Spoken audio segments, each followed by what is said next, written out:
നമസ്കാരം. മലയാളി വാർത്ത ആനുകാലികത്തിലേക്ക് സ്വാഗതം. നമസ്കാരം സർ. നമസ്കാരം സർ, ഗാസ പൂർണ്ണമായും പിടിച്ചെടുക്കണമെന്ന ഇസ്രായേലിൻ്റെ പദ്ധതി അതൊരു പക്ഷേ അവർ സ്വായത്തമാക്കിയെന്ന് തന്നെ പറയേണ്ടിയിരിക്കുന്നു. ഗാസ പൂർണ്ണമായി അവരുടെ കൈകളിലായിരിക്കുന്നു. ഇന്റർനെറ്റ് സേവനം ഉൾപ്പെടെ ഗാസ ഒരു ഒറ്റപ്പെട്ട നിലയിലാണ്. മാത്രമല്ല, പല വാർത്തകളും ഇപ്പോൾ കിട്ടുന്നില്ല. അത്രയ്ക്ക് അതീവ ഗുരുതരമെന്നാണ് ചില മാധ്യമങ്ങളൊക്കെ റിപ്പോർട്ട് ചെയ്യുന്നത്. അതിനൊപ്പം 6ാം തവണയും UN പ്രമേയം US വീറ്റോ ചെയ്തു. ഗാസയുമായി ബന്ധപ്പെട്ട വെടിനിർത്തലിന് വേണ്ടിയിട്ടുള്ള പ്രമേയം US വീറ്റോ ചെയ്തു എന്നുള്ള വാർത്ത വരുന്നു. 15 പേരിൽ 14 പേരും അംഗീകരിച്ചെടുത്ത് US അത് വീറ്റോ ചെയ്തിരിക്കുകയാണ്. ഒപ്പം ഇനി ഗാസ ആര് ഭരിക്കും, യുദ്ധാനന്തരം ആര് ഭരിക്കും എന്നുള്ള തരത്തിലുള്ള ചില വാർത്തകളും പുറത്തേക്ക് വരുന്നു. ഗാസ ആദ്യം ഭരിക്കുമെന്നതിപ്പോൾ വളരെ വ്യക്തതയുള്ള ഒരു വസ്തുതയായി മാറിയിരിക്കുന്നു. കാരണം ഇന്നലെ ഇസ്രായേൽ ധനമന്ത്രി സ്മോട്രിച്ച് ഇത് സംബന്ധിച്ച് ചില വെളിപ്പെടുത്തലുകൾ നടത്തി. ഗസ നഗരം റിയൽ എസ്റ്റേറ്റിന് ഏറ്റവും സാധ്യതയുള്ളൊരു പ്രദേശമാണ്. ഈ റിയൽ എസ്റ്റേറ്റ് സാധ്യത നേരത്തെ അമേരിക്കൻ പ്രസിഡന്റ് ഡൊണാൾഡ് ട്രംപാണ് ചൂണ്ടിക്കാട്ടിയത്. ഗസ പൂർണ്ണമായി നല്ലൊരു പർദീസയാക്കി മാറ്റുമെന്നാണ് അന്ന് അമേരിക്കൻ പ്രസിഡന്റ് ട്രംപ് പ്രഖ്യാപനം നടത്തിയത്. ഇപ്പോൾ ഇസ്രായേൽ അന്തിമ യുദ്ധത്തിലാണ്. ഈ യുദ്ധം വിജയിക്കും എന്നതിൽ സംശയമില്ല ഇസ്രായേലിനെ സംബന്ധിച്ച്. കാരണം യുദ്ധം വിജയിച്ചാൽ എങ്ങനെ, എന്ത് എന്നുള്ള ചോദ്യങ്ങൾ മാത്രമാണ് ഇപ്പോൾ അവശേഷിക്കുന്നത്. ഗസ നഗരത്തിൽ നിന്ന് ഇപ്പോൾ പുറത്തേക്ക് വാർത്തകളൊന്നും വരുന്നില്ല. ഗസ നഗരം ഒരുതരം ഇരുട്ട് പരന്ന് കിടക്കുന്നു. കാരണം ഇൻ്റർനെറ്റില്ല, ഫോണില്ല, വാർത്താവിനിമയ സംവിധാനങ്ങളൊന്നും ഇല്ല. മാധ്യമപ്രവർത്തകർക്ക് ഗസ നഗരത്തിലേക്ക് പ്രവേശിക്കാൻ അനുവാദമില്ല. നേരത്തെ കിഴക്കൻ ഗാസ നഗരം കീഴടക്കിയ ഇസ്രായേൽ സേന മധ്യ ഗാസ നഗരവും പിന്നിട്ടിപ്പോൾ പടിഞ്ഞാറൻ ഭാഗത്തേക്ക് കടക്കുന്ന വാർത്തകളാണ് ഏറ്റവും ഒടുവിൽ വിദേശ മാധ്യമങ്ങൾ വളരെ വ്യക്തമായി പരിശോധിക്കുമ്പോൾ നമുക്ക് മനസ്സിലാക്കാൻ കഴിയുന്നത്. വ്യോമാക്രമണങ്ങളുടെ പിൻബലത്തോടെ പിന്നീട് വൻ ടാങ്കുകളുടെ നിര ഇടിച്ചു കയറുകയാണ് ഗാസ നഗരത്തിലേക്ക്. സൈന്യം ഓരോ പ്രദേശങ്ങൾ കൈയടക്കുന്നു. അവിടെയുള്ള ഉയർന്ന കെട്ടിടങ്ങൾ ഉൾപ്പെടെ അപകടകരമായ എല്ലാ നിർമ്മിതികളും തകർത്തുകൊണ്ടാണ് ഈ സേന മുന്നേറുന്നത്. സേനയുടെ മുന്നേറ്റത്തിനൊപ്പം ഒരു കൂട്ടം ജനതയെ വകഞ്ഞു മാറ്റപ്പെടുകയാണ്. അവർ ഒരൊറ്റ പാതയിലൂടെ പുറത്തേക്ക് കടക്കുന്നു. ഇന്ന് ഏതാനും മണിക്കൂറുകൾക്കുള്ളിൽ ഏകദേശം 40,000-ഓളം പലസ്തീനികൾ പലായനം ചെയ്ത വാർത്തയാണ് നമ്മൾ കേൾക്കുന്നത്. നേരത്തെ ഈ അവസാന യുദ്ധം തുടങ്ങുമ്പോൾ ഗസ നഗരത്തിൽ അവശേഷിച്ചിരുന്ന ഏകദേശം 10 ലക്ഷം ആളുകൾ 10 ലക്ഷത്തോളം ഉണ്ടായിരുന്നു എന്ന് പറയുന്നു. ആദ്യഘട്ടത്തിൽ 2 ലക്ഷത്തോളം പേർ പെട്ടെന്ന് ഇസ്രായേലിൻ്റെ മുന്നറിയിപ്പിനെ തുടർന്ന് പലായനം ചെയ്തു. തുടർന്ന് 4 ലക്ഷത്തിലധികം പലസ്തീനികൾ പലായനം ചെയ്തു. ഇനിയും അവശേഷിക്കുന്ന 2 അല്ലെങ്കിൽ 3 ലക്ഷം പലസ്തീനികൾക്ക് അവിടെ നിന്ന് എത്രയും പെട്ടെന്ന് സ്ഥലം കാലിയാക്കൽ മാത്രമേ അവർക്ക് മുന്നിലൊരു പോംവഴിയായുള്ളൂ. അവിടെ ഒരു 2000 മുതൽ 3000 വരെ ഹമാസ് പോരാളികളുടെ സാന്നിധ്യമാണ് ഇസ്രായേൽ പ്രതീക്ഷിക്കുന്നത്. ചില മേഖലകൾ കേന്ദ്രീകരിച്ച് സംഘർഷവും ചെറുത്തുനിൽപ്പുമുണ്ട്. ആ ഹമാസ് പോരാളികളെ കൊന്നൊടുക്കുമെന്നും പൂർണ്ണമായി ഗസ നഗരത്തിൻ്റെ നിയന്ത്രണം തങ്ങൾ കൈയടക്കുമെന്നും ഒരിക്കൽ കൂടി ഇസ്രായേൽ പ്രധാനമന്ത്രി ബെഞ്ചമിൻ നെതന്യാഹു ഇന്ന് പ്രഖ്യാപിച്ചു. പക്ഷേ രസകരമായ മറ്റു ചില വസ്തുതകൾ അതുകൂടി നമ്മൾ ഇവിടെ അവലോകനം ചെയ്യേണ്ടിയിരിക്കുന്നു. ലെബനനിലെ ഹിസ്ബുള്ളയ്ക്ക് നേരെ ഇപ്പോഴും ഇന്ന് വളരെ ശക്തമായ ആക്രമണം നടത്തുന്ന ഇസ്രായേൽ, അവരുടെ റിദ്വാൻ യൂണിറ്റുണ്ട്. തെക്കൻ ലെബനൻ കേന്ദ്രീകരിച്ച് ഒരു കാരണവശാലും ഹിസ്ബുള്ള ഇനി ആയുധ ശേഖരണത്തിന് ഇറങ്ങി പുറപ്പെടരുത് എന്ന് ഹിസ്ബുള്ളയും ഇസ്രായേലും തമ്മിലുള്ള വെടിനിർത്തൽ കരാറിൽ ഒരു മുഖ്യ ഉപാധിയായിരുന്നു. ഏതെങ്കിലും തലത്തിൽ തെക്കൻ ലെബനൻ കേന്ദ്രീകരിച്ച് ആയുധ ശേഖരമൊരുക്കുന്നുവെങ്കിൽ അത് ലെബനീസ് സർക്കാരിന് വേണ്ടി മാത്രമായിരിക്കണം. ഹിസ്ബുള്ളയോ റിദ്വാൻ ഫോഴ്സോ ഇത്തരം ആയുധ ശേഖരം നടത്തരുത് എന്ന് ഇസ്രായേൽ ശഠിച്ചിരുന്നു. എന്നാൽ ഈ വെടിനിർത്തൽ കരാർ ലംഘിച്ചുവെന്നാണ് ഇപ്പോൾ ഇസ്രായേൽ പറയുന്നത്. റിദ്വാൻ യൂണിറ്റ് 3ഓളം ഇടങ്ങളിൽ വലിയ ആയുധപ്പുരകൾ അവർ സജ്ജമാക്കി.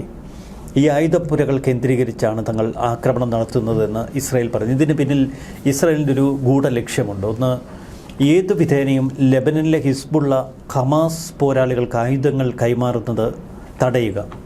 അതിനുവേണ്ടി അതിശക്തമായ ആക്രമണമാണ് തെക്കൻ ലെബനൻ കേന്ദ്രീകരിച്ച് ഇന്നലെ ഇസ്രായേൽ നടത്തിയത്. ആദ്യം 3 മേഖലകളിലെ ജനങ്ങളോട് ഈ ഇന്ന കെട്ടിടങ്ങൾ തങ്ങൾ ആക്രമിക്കുന്നു എന്ന മുന്നറിയിപ്പ് നൽകുന്നു. പിന്നീട് ആ കെട്ടിടങ്ങളിൽ നിന്ന് 500 മീറ്റർ ദൂരേക്ക് മാറി നിൽക്കാൻ കെട്ടിടത്തിലുള്ളവരോടും സമീപവാസികളോടും പറയുന്നു. പിന്നീട് ഈ 3 കെട്ടിടങ്ങൾ തകർക്കുന്നു.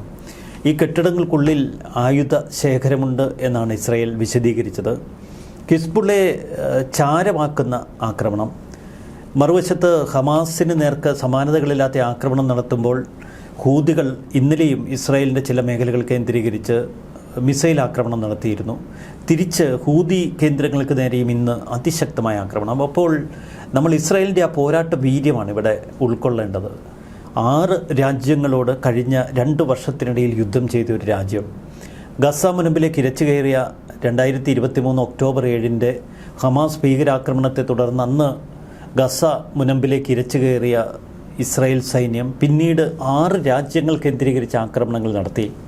ആദ്യഘട്ടത്തിൽ ലെബനനിലെ ഹിസ്ബുള്ളയ്ക്ക് നേരെ, അത് വലിയ ആക്രമണമായിരുന്നു. പിന്നീട് ഇറാഖിലെ മിലിഷ്യകൾക്ക് നേരെ, അതിനുശേഷം ബാഷർ അൽ അസദ് നിലംപൊത്തിയതിന് തൊട്ടു പിന്നാലെ സിറിയയ്ക്ക് നേരെ ഇസ്രായേൽ അന്നു മുതൽ, കഴിഞ്ഞ ഡിസംബർ 8 ബാഷർ അൽ അസദ് നിലംപൊത്തി വിമതസേന അവിടെ ഭരണം പിടിച്ചത്. അന്നു മുതൽ ഇന്നോളമുള്ള ആക്രമണങ്ങളുടെ ചരിത്രമെടുത്താൽ 1046 ആക്രമണങ്ങളാണ്. അതിൽ 430 ആക്രമണങ്ങൾ കരയാക്രമണങ്ങളാണ്. നേരത്തെ ഇസ്രായേലിൻ്റെ പക്കലുണ്ടായിരുന്ന ഭൂപ്രദേശത്തിൻ്റെ വിസ്തൃതി ഇപ്പോൾ വല്ലാതെ അവർ കൂട്ടി. സിറിയൻ അതിർത്തിയുമായി ബന്ധപ്പെട്ട് നമുക്കറിയാം, യോം കിപ്പൂർ യുദ്ധം, 6 ദിന യുദ്ധം, ഈ 2 യുദ്ധങ്ങളുടെ കാലഘട്ടത്തിൽ സിറിയയിൽ നിന്ന് ഒട്ടനവധി ഭൂപ്രദേശം പിടിച്ചെടുക്കാനെന്ന് ഇസ്രായേലിന് കഴിഞ്ഞിരുന്നു. പ്രത്യേകിച്ച് ഗോലാൻ കുന്നുകളുടെ നിയന്ത്രണം പൂർണ്ണമായി ഇസ്രായേലിൻ്റെ പക്കലാണ്. ഗോലാൻ കുന്നുകളുടെ നിയന്ത്രണം പിന്നീട് അമേരിക്ക ഇസ്രായേലിന് അനുവദിച്ചു കൊടുക്കുന്നു. പക്ഷേ UN ഇപ്പോഴും ഒരു തർക്കമിട്ടിരിക്കുകയാണ് ഈ ഗോലാൻ പ്രദേശത്തിൻ്റെ നിയന്ത്രണ കാര്യത്തിൽ. ബഷർ അൽ അസദ് ഭരണകൂടം ഒരു കാലത്തും ഇസ്രായേലിനോട് ഈ ഗോലാൻ കുന്നുകളുടെ നിയന്ത്രണം സംബന്ധിച്ച് പൂർണ്ണ അനുമതി കൊടുത്തിരുന്നില്ല. ഇപ്പോഴും തർക്കമിട്ടിരുന്നു. പലപ്പോഴും ഗോലാൻ കുന്നുകൾ കേന്ദ്രീകരിച്ച് ആക്രമണത്തിനുള്ള ശ്രമം നടന്നിരുന്നു. എന്നാൽ അൽഷറ അധികാരത്തിലെത്തിയതിന് തൊട്ടു പിന്നാലെ ഗോലാൻ കുന്നുകളുടെ വിസ്തൃതി ഇസ്രായേൽ വർദ്ധിപ്പിച്ചു. നമുക്കറിയാം, ഹെർമോൺ പർവ്വതത്തിൽ നിന്ന് വളരെ 26 കിലോമീറ്ററോളം ദമാസ്കസ് കേന്ദ്രീകരിച്ച് ഇസ്രായേൽ മുന്നേറ്റം നടത്തി ദ്രൂസ് മേഖലയിലേക്ക്. അവിടെ നോ ആർമി ഏരിയ എന്ന് നിർവചിക്കപ്പെട്ട ആ പ്രദേശങ്ങളിൽ ഇപ്പോൾ ഇസ്രായേൽ സൈന്യത്തിന് സാന്നിധ്യമുണ്ട്, അതിനപ്പുറത്തുണ്ട്. അപ്പോൾ തങ്ങളുടെ അതിർത്തി വിസ്തൃതമാക്കുന്നതിൽ ഇസ്രായേൽ വിജയിച്ചു. ഏറ്റവും ഒടുവിൽ സിറിയ ഇപ്പോൾ ഇസ്രായേലുമായി ഒരു സുരക്ഷാ ഉടമ്പടി ഒപ്പിടുന്നു. അപ്പോൾ സിറിയൻ അതിർത്തി ഭദ്രമാക്കിയാണ് ഇസ്രായേലിൻ്റെ വളരെ കണക്കുകൂട്ടിയുള്ള നീക്കം. ലെബനൻ അതിർത്തി ഒരു പരിധിവരെ ആക്രമണ മുക്തമാക്കി സൂക്ഷിക്കാൻ ഇസ്രായേലിന് കഴിഞ്ഞു. ഇറാന് നേർക്ക് നടത്തിയ ആക്രമണം, നമ്മൾ 6 രാജ്യങ്ങളുടെ കാര്യമാണ് പറയുന്നത്. അതിൽ ലെബനൻ, സിറിയ, ഇറാഖ്, പിന്നീട് ഇറാന് നേർക്ക് നടത്തിയ ആക്രമണം, അത് വളരെ ശക്തമായ ആക്രമണമാണ്. അതുകൊണ്ട് തന്നെ ഇറാൻ ഇപ്പോൾ പൂർണ്ണ നിശബ്ദതയിലാണ്. നിസ്സംഗതയോടെ ഹമാസിന് നേർക്ക് നടക്കുന്ന ഈ ആക്രമണം ഇറാൻ നോക്കി നിൽക്കുന്നു. പിന്നീട് ഇസ്രായേൽ ഏറ്റവും ശക്തമായ ആക്രമണം നടത്തിയത് യമനിലെ ഹൂതികൾക്ക് നേരെയാണ്, ഹൂതി കേന്ദ്രങ്ങൾക്ക് നേരെ. നമ്മൾ കണ്ടു ഏതാനും ദിവസങ്ങൾക്ക് മുൻപ് ഹുദൈദ തുറമുഖമടക്കം അതിശക്തമായ ആക്രമണത്തിൽ അടിച്ചു തകർക്കുന്ന ഇസ്രായേലിനെ. ഏതെങ്കിലും വിധത്തിൽ അറബ് രാജ്യങ്ങളിൽ നിന്ന് ഇസ്രായേലിന് നേർക്കൊരു സമ്മർദ്ദമുണ്ടാവുക, ഒരു ഉപരോധമുണ്ടാകുക, അത് തടയുകയായിരുന്നു നമ്മൾ കഴിഞ്ഞ ദിവസം കണ്ട ഖത്തറിലെ ദോഹ ആക്രമണത്തിന് പിന്നിൽ. ഹമാസ് നേതാക്കളെ മാത്രമല്ല, അറബിക് രാജ്യങ്ങളെ തന്നെയാണ് ഇസ്രായേൽ ലക്ഷ്യമിട്ടത്. അപ്പോൾ 6 രാജ്യങ്ങളിലേക്ക് കടന്നു നടത്തിയ ആക്രമണം, ഇതോടെ വളരെ നിസ്സംഗരാക്കപ്പെട്ട അറബ് രാജ്യങ്ങൾ, മറുവശത്ത് ഇറാൻ പ്രോക്സികളെ ഒക്കെ നിർവീര്യമാക്കിയ ഒരു ആക്രമണ കരുത്ത്, എല്ലാറ്റിനും ഒടുവിലാണ് ഗാസ നഗരം ഇപ്പോൾ ഇസ്രായേൽ പിടിച്ചെടുക്കുന്നത്. അവിടെ ഇസ്രായേലിൻ്റെ ഒരു നീതിബോധം അല്ലെങ്കിൽ ധാർമ്മികത ചിലരെങ്കിലും ചോദ്യം ചെയ്യുന്നുണ്ട്. പ്രത്യേകിച്ച് അറബ് രാജ്യങ്ങളെ അനുകൂലിക്കുന്നവർ, പലസ്തീൻ രാഷ്ട്രവാദം ഉന്നയിക്കുന്നവർ. അവർക്ക് മുന്നിൽ എപ്പോഴും വേദനയുടെ ഒരു യുദ്ധമാണിത്. കാരണം പലസ്തീൻ രാഷ്ട്രം എന്ന സങ്കല്പം പോലും നെതന്യാഹു വലിച്ചെറിഞ്ഞിരിക്കുന്നു. ഗസ നഗരം കീഴടക്കുന്ന നെതന്യാഹു അതുകൊണ്ട് തന്നെ യുദ്ധം അവസാനിപ്പിക്കില്ല എന്ന് ഏത് കൊച്ചു കുഞ്ഞിനും അറിയാം. ഗസ നഗരം കീഴടക്കി റഫയിലേക്കുള്ള ആ ഒരു പ്രയാണം ഇസ്രായേൽ സേന നടത്തും. ഗസ മുനമ്പിൻ്റെ നിയന്ത്രണം പൂർണ്ണമായി ഏറ്റെടുത്ത് ജനങ്ങളെ സ്ക്രീൻ ചെയ്ത് ഹമാസ് മുക്തമാക്കാനുള്ള ഒരു വലിയ പദ്ധതിയാണ് ഇസ്രായേൽ ഇപ്പോൾ തൊടുത്തിരിക്കുന്നത് എന്ന് സാരം.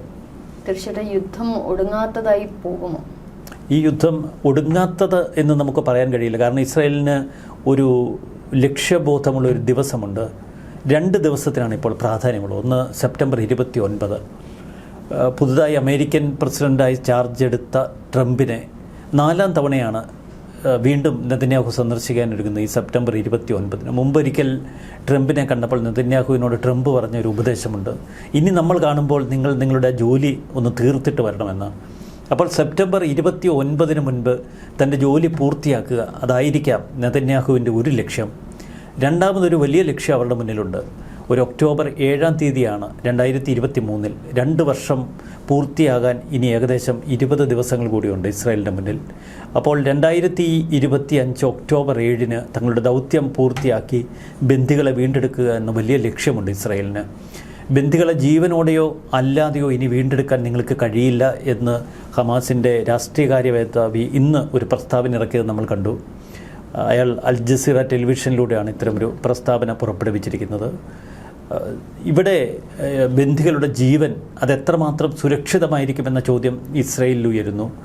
ഈ ബന്ദികളുടെ കുടുംബങ്ങൾ വലിയ തോതിൽ പ്രതിഷേധമുയർത്തുന്നുണ്ട് ഇസ്രായേൽ മണ്ണിൽ. പക്ഷേ അതൊന്നും ഇസ്രായേൽ ഭരണകൂടത്തെ ഇപ്പോൾ ബാധിക്കുന്നില്ല. അവരൊരു വലിയ ലക്ഷ്യത്തിന് വേണ്ടി പൊരുതുകയാണ്. ഇനിയൊരിക്കലും ഇസ്രായേൽ മണ്ണിന് ഭീഷണി ഉണ്ടാവരുത് തങ്ങളുടെ ശത്രുക്കളുടെ ഭാഗത്ത് നിന്ന്. എന്നും ഒരു കുഞ്ഞൻ രാജ്യം ആക്രമണങ്ങളിലൂടെയാണ് അവർ വളർന്നത്. ജനിച്ചു വീണതിന് തൊട്ടടുത്ത ദിവസം 6 അറബ് രാജ്യങ്ങൾ ചേർന്ന് അവരെ ആക്രമിച്ച് കീഴ്പ്പെടുത്താൻ കൊല്ലാൻ ശ്രമിക്കുന്നു. ഇസ്രായേൽ മണ്ണ് പങ്കിട്ടെടുക്കാനാണെന്ന് ആദ്യ അറബ് ആക്രമണം ആരംഭിച്ചത്. അവിടെ തിരിച്ചടിച്ച് ഇസ്രായേൽ തങ്ങളുടെ ഭൂവിസ്തൃതി വർദ്ധിപ്പിക്കുന്ന കാഴ്ച. പിന്നീട് 6 ദിന യുദ്ധത്തിൽ ഇസ്രായേൽ കാട്ടിയ അസാധാരണമായ യുദ്ധതന്ത്രങ്ങൾ. എന്നും ഇസ്രായേലിനൊപ്പം അമേരിക്ക നിലയുറപ്പിച്ചിട്ടുണ്ട്. അതുതന്നെയാണ് അമേരിക്ക ഇസ്രായേൽ സഖ്യത്തിൻ്റെ ആ വിജയ രഹസ്യവും. അമേരിക്കൻ ഭരണകൂടം, അമേരിക്കൻ സാമ്പത്തിക രംഗം, അമേരിക്കൻ വ്യവസായ ലോകം ഇവയൊക്കെ നിയന്ത്രിക്കുന്നത് ജൂത സംവിധാനങ്ങളാണ്. ജൂതന്മാർക്ക് അത്രയേറെ പ്രാധാന്യമുണ്ട് അമേരിക്കൻ മണ്ണിൽ. ജൂത തലച്ചോറാണ് പലപ്പോഴും അമേരിക്കയുടെ ഒരു വിജയത്തിന് പിന്നിൽ. അത് കൃത്യതയോടെ ലോകത്തിനറിയാം. അതുകൊണ്ട് ഏത് സമ്മർദ്ദം ഉയർന്നാലും, ഏത് സഖ്യങ്ങൾ തങ്ങൾക്കപ്പുറത്തുണ്ടെങ്കിലും ഇസ്രായേലിന് കൈവിട്ടൊരു കളിക്ക് അമേരിക്ക നിൽക്കില്ല. ഇതെല്ലാം ട്രംപിൻ്റെയും അമേരിക്കയുടെയും ഒരു മാസ്റ്റർ പ്ലാനാണ് എന്ന് വ്യക്തം. ഹമാസിനെ തുരുത്തിപ്പായിക്കണം, അല്ലെങ്കിൽ ഹമാസിനെ ഇല്ലായ്മ ചെയ്യണം എന്ന് പറയുമ്പോഴും പലസ്തീൻ നിരവധി പലായനമാണ് ഇപ്പം ഗാസയിൽ നിന്ന് നടന്നുകൊണ്ടിരിക്കുന്നത്. അപ്പോൾ ഇതിൻ്റെ കൂട്ടത്തിൽ തീവ്രവാദികൾ നമുക്കറിയാം എവിടെയെങ്കിലുമൊക്കെ കാണും, വീണ്ടും കുമ്പള പോലെ പൊന്തി വരാൻ സാധ്യതയുണ്ട്. അപ്പോൾ വീണ്ടും ഈ പറഞ്ഞതുപോലെ യുദ്ധത്തിൻ്റെ ഒടുക്കമില്ലാത്ത രീതി, കാരണം ഇപ്പോഴും ബന്ദികൾ അവരുടെ കൈകളിലുണ്ട്. അല്ല, ഇസ്രായേലിൻ്റെ മൊസാദിൻ്റെ പ്രവർത്തനങ്ങളുടെ ഒരു വിജയം. ഇപ്പോൾ ഇസ്രായേലിനെ സംബന്ധിച്ച ഏക പരാജയമെന്ന് പറയുന്നത് ഈ ബന്ദികളെ അവർക്ക് കണ്ടെടുക്കാൻ പറ്റുന്നില്ല. ബന്ദികളെ എവിടെയാണ് ഒളിപ്പിച്ചിരിക്കുന്നത് എന്നതിൽ വ്യക്തതയില്ല. അത് ഇസ്രായേൽ നേരിടുന്നൊരു വലിയ വെല്ലുവിളിയാണ്. അതിന് പിന്നിൽ ഒരൊറ്റ രഹസ്യം മാത്രമേ ഉള്ളൂ. ഈ ഹമാസിന് പലസ്തീനികളിൽ നിന്ന് കിട്ടുന്ന പിന്തുണ. ഗാസ നിവാസികൾ ഇപ്പോഴും ഹമാസിന് സഹായം ചെയ്തു കൊടുക്കുന്നു. അതിന് പിന്നിൽ ഒരൊറ്റ കാരണമേ ഉള്ളൂ, അവരുടെ ഭയം, ജീവനിലുള്ള ഭയം. അത് മുൻനിർത്തിയാണ് ഹമാസിൻ്റെ ഇത്തരം തന്ത്രങ്ങൾ. സാധാരണ ജനങ്ങളെ മനുഷ്യ കവചങ്ങളാക്കി ബന്ദികളെ ഒളിപ്പിക്കുക, സാധാരണ ജനങ്ങളെ മനുഷ്യ കവചങ്ങളാക്കി ഭീകരത ഒളിപ്പിക്കുക, ആയുധങ്ങൾ ഒളിപ്പിക്കുക, ഇതൊക്കെയാണ് ഇപ്പോഴും ഹമാസ് പിന്തുടരുന്നത്. പക്ഷേ കഴിഞ്ഞ 2 വർഷക്കാലമായി ഗസ മുനമ്പിൽ ഇസ്രായേൽ സേനയുടെ സാന്നിധ്യമുണ്ട്, മൊസാദിൻ്റെ സാന്നിധ്യമുണ്ട്, ഷിൻബെറ്റുണ്ട്. അവർ കൃത്യമായി ഇതിനകം തന്നെ ഹമാസ് തീവ്രവാദികളെ ഐഡൻറ്റിഫൈ ചെയ്തിട്ടുണ്ടാകും ഇക്കുറി. അതുകൊണ്ട് തന്നെ ആക്യുറസിയുള്ള ആക്രമണങ്ങളിലേക്ക് തിരിയാൻ ഇസ്രായേലിന് കഴിയും. ഇസ്രായേൽ എന്തെങ്കിലുമൊക്കെ ഒരു അത്ഭുതം എപ്പോഴും തങ്ങളുടെ ആക്രമണങ്ങളിൽ ഒളിപ്പിച്ചു വയ്ക്കാറുണ്ട്. അത് ആക്രമണത്തിന് ശേഷം, കീഴ്പ്പെടുത്തലിന് ശേഷം, കീഴടങ്ങലിന് ശേഷം ഒക്കെ ആവും ദൃശ്യമാവുക. അതുകൊണ്ട് തന്നെ നമുക്ക് അക്കാര്യത്തിൽ കൂടുതൽ ജാഗ്രതയോടെ കാത്തിരിക്കാനേ കഴിയും. എന്തായാലും സ്വതന്ത്ര പലസ്തീൻ രാഷ്ട്രമായിട്ട് അത് വ്യാമോഹിക്കേണ്ട എന്നുള്ള രീതിയിലേക്കാണ് പോകുന്നത്. അല്ല, അത് നെതന്യാഹു പ്രഖ്യാപിച്ചു കഴിഞ്ഞു. ഒരു പലസ്തീൻ രാഷ്ട്രവാദം ഇനി പ്രസക്തിയില്ല. അമേരിക്കൻ പ്രസിഡന്റ് ഡൊണാൾഡ് ട്രംപ് ഹമാസിനെ ചുട്ടരിക്കാൻ പറയുന്നു. മറുവശത്ത് ഖത്തർ ഏറെക്കുറെ നിസ്സംഗമായ അവസ്ഥയിൽ നിൽക്കുന്നു. കാരണം വെടിനിർത്തൽ ചർച്ചകൾ വഴിമുട്ടി നിൽക്കുന്നു.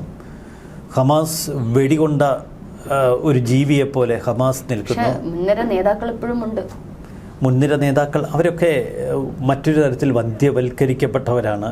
അത്ര എളുപ്പമല്ല ഇനി കത്തിക്കൂടി തിരിച്ചൊരു പ്രത്യാക്രമണത്തിന്. കാരണം ഖത്തർ മണ്ണിൽ ഇനി അവർക്ക് അധികകാലം നിലനിൽക്കാൻ കഴിയില്ല. അത് അവർക്ക് വ്യക്തതയുണ്ട്, ഖത്തറിന് വ്യക്തതയുണ്ട്. വെടിനിർത്തലിൻ്റെ പേരിൽ ഏതാനും ആഴ്ചകൾ കൂടി ഒരു പക്ഷേ അവർ അവിടെ തുടർന്നേക്കും. പക്ഷേ അതിനിടയിൽ ഗസ നഗരം ഇസ്രായേൽ കീഴടക്കിയാൽ, കീഴ്പ്പെടുത്തുമെന്ന് ഉറപ്പാണ്. ഏതാനും ദിവസങ്ങൾക്കുള്ളിൽ ഗാസ നഗരം വീഴും. പിന്നീട് ഒരു വെടിനിർത്തൽ ചർച്ചയിലേക്കും ഒരു അനുരഞ്ജന കരാറിലേക്കും പോകാതിരിക്കാൻ ഹമാസിന് കഴിയില്ല. ഏറ്റവും ശക്തമായ സമ്മർദ്ദമാണ് ഇപ്പോൾ നെതന്യാഹു ഭരണകൂടം ഈ ഹമാസിന് മേൽ നടത്തുന്നത്. ഹമാസ് അതിന് തയ്യാറായപ്പോഴും നെതന്യാഹു ആണ് തയ്യാറാകാതിരുന്നത്. അല്ല, അവരുടെ വ്യവസ്ഥകളാണ് നെതന്യാഹുവിനെ പലപ്പോഴും ചൊടിപ്പിച്ചത്. ബന്ദികളെ പൂർണ്ണമായി വിട്ടയക്കാതിരിക്കുക, ഗാസ മുനമ്പിൻ്റെ നിയന്ത്രണത്തിൽ നിന്ന് ഹമാസ് പിൻവാങ്ങാൻ ഒരുക്കമല്ല. ആ ഒരു വലിയ പ്രതിസന്ധിയായിരുന്നു പലപ്പോഴും നെതന്യാഹു നേരിട്ടത്. നെതന്യാഹു തങ്ങളുടെ ഉപാധിയിൽ ആദ്യം പറയുന്നത് ഹമാസ് പൂർണ്ണമായി ഗസ മുനമ്പ് വിട്ടൊഴിയുക എന്നാണ്. അതിനോട് അനുകൂല മനോഭാവം അവർ പലപ്പോഴും പ്രകടിപ്പിച്ചില്ല. കാരണം അത് സ്വന്തം സ്വത്വബോധമില്ലാതാക്കുന്നൊരു ഉപാധിയാണല്ലോ. എന്തായാലും യുദ്ധം എത്രയും വേഗം അവസാനിപ്പിക്കട്ടെ എന്ന് നമുക്ക് പ്രത്യാശിക്കാം. കാരണം യുദ്ധം ഒരിക്കലും നല്ലതല്ല. എപ്പോഴും മാനസികമായിട്ടും വൈകാരികമായിട്ടും ഒക്കെ വേദന ഉണ്ടാക്കുന്ന ഒന്ന് തന്നെയാണ്. ഗസയെപ്പറ്റി യാതൊരു വിവരവും അപൂർവം ചില മാധ്യമങ്ങളിലൂടെ അല്ലാണ്ട് നമുക്ക് പൂർണ്ണമായ ഒരു വിവരം കിട്ടില്ല. മറ്റേത് ഓരോ ദിവസത്തെ കണക്കുകൾ നമുക്കറിയാമായിരുന്നു. ഒരുപക്ഷെ ഇപ്പോൾ അവിടെ എന്താണ് സംഭവിക്കുന്നത്, ഒരുപക്ഷെ ഇൻ്റർനെറ്റ് ഉൾപ്പെടെ കട്ട് ചെയ്യപ്പെട്ട് ഒറ്റപ്പെട്ട ഒരു നഗരമായിട്ട് ഗസ മാറിയിരിക്കുന്നു. എന്നാലും വരും ദിവസങ്ങളിൽ ശുഭാപ്തിയുള്ള അല്ലെങ്കിൽ ശാന്തതയുടെയും സമാധാനത്തിൻ്റെയും നല്ലൊരു വെള്ളക്കൊടി അവിടെ പാറുമെന്ന് പ്രതീക്ഷിക്കാം. തീർച്ചയായിട്ടും. നന്ദി, നമസ്കാരം.